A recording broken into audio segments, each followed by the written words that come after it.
அனைவருக்கும் அன்பு வணக்கங்கள் சொந்தங்களே. இந்த வீடியோல நாம புரட்டாசி மாதம் பிறந்துருச்சு இல்லையா? அசைவ பிரியர்கள்லாம் ஏன் புரட்டாசியில அசைவம் சாப்பிடக்கூடாது அப்படின்னு சொல்றாங்க அப்படின்னு ரொம்ப கடுப்பா இருப்பாங்க இல்லையா? சரி, அவங்களுக்காக தான் இந்த வீடியோ. இதை தெரிஞ்சுக்கிட்டதுக்கு அப்புறமா அவங்க சாப்பிடுறாங்களா இல்லையா அப்படிங்கறது கமெண்ட் பாக்ஸ்ல மறக்காம சொல்லுங்க. வாங்க நம்ம வீடியோக்குள்ள போயிடலாம். புரட்டாசி மாதம் அப்படின்னாலே நம்ம நினைவுக்கு முதல்ல வரதே பெருமாள் வழிபாடுங்க. பெருமாளை வழிபட மிக உகந்த மாதம் புரட்டாசி மாதம் தான். இந்த மாதத்துல பக்தர்கள் எல்லாம் விரதம் இருந்து பெருமாள் கோயிலுக்கு போய் வழிபடுவாங்க. அதுக்கு அடுத்துதான் நம்ம நினைவுக்கு வர்றது புரட்டாசி மாதத்துல அசைவம் சாப்பிடக்கூடாது அப்படின்றதாங்க.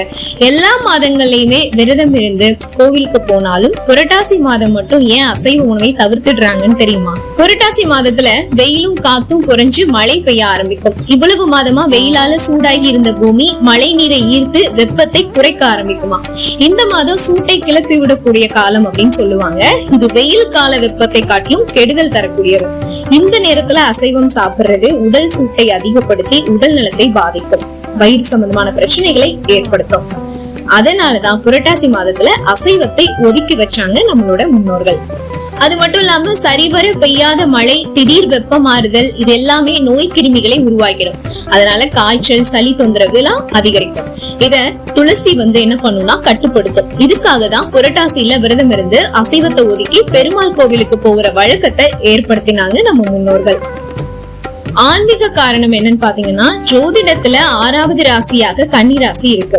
கன்னியா ராசியின் மாதம் புரட்டாசி மாதம். இந்த மாதத்தோட அதிபதி யாருன்னு கேட்டீங்கன்னா புதன்.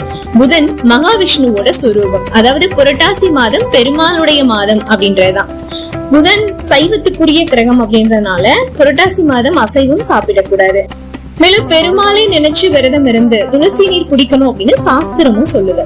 நம்மளோட உடல் நலனுக்காக நம்மளுடைய முன்னோர்கள் கடைபிடிச்சு இந்த விரதத்தை நாமளும் கடைபிடிச்சு நம்மளோட உடல் நலத்தை பாதுகாப்போம்னு சொல்லிட்டு இந்த வீடியோ நான் நிறைவு செஞ்சுக்கிறேன். இந்த வீடியோ உங்களுக்கு பயனுள்ளதா இருந்துச்சுன்னு ஃபீல் பண்ணீங்கன்னா லைக் பண்ணுங்க, நிறைய பேருக்கு ஷேர் பண்ணுங்க. முக்கியமா இந்த வீடியோக்கு அப்புறமா நீங்க அசைவ உணவுகளை சாப்பிட போறீங்களா இந்த புரட்டாசி மாதத்துல அப்படிங்கறது கமெண்ட் பாக்ஸ்ல மறக்காம சொல்லுங்க. மேலும் இந்த மாதிரியான வீடியோக்களுக்கு நீங்க பண்ண வேண்டியது நம்மளோட சேனலை சப்ஸ்கிரைப் பண்ண மட்டும் பார்த்தாங்க, பக்கத்துலயே இருக்கிற பெல் ஐகானை கிளிக் பண்ணிட்டு ஆல் அப்படின்ற ஆப்ஷன் செலக்ட் பண்ணி வச்சுக்கோங்க. அப்பதான் நான் எப்பெல்லாம் வீடியோ அப்லோட் பண்ணணும் அப்பெல்லாம் உங்க நோட்டிபிகேஷன்ல உடனுக்குடனே வந்துட்டே இருக்கும். நீங்களும் உடனே ஓபன் பண்ணி பார்க்கலாம்.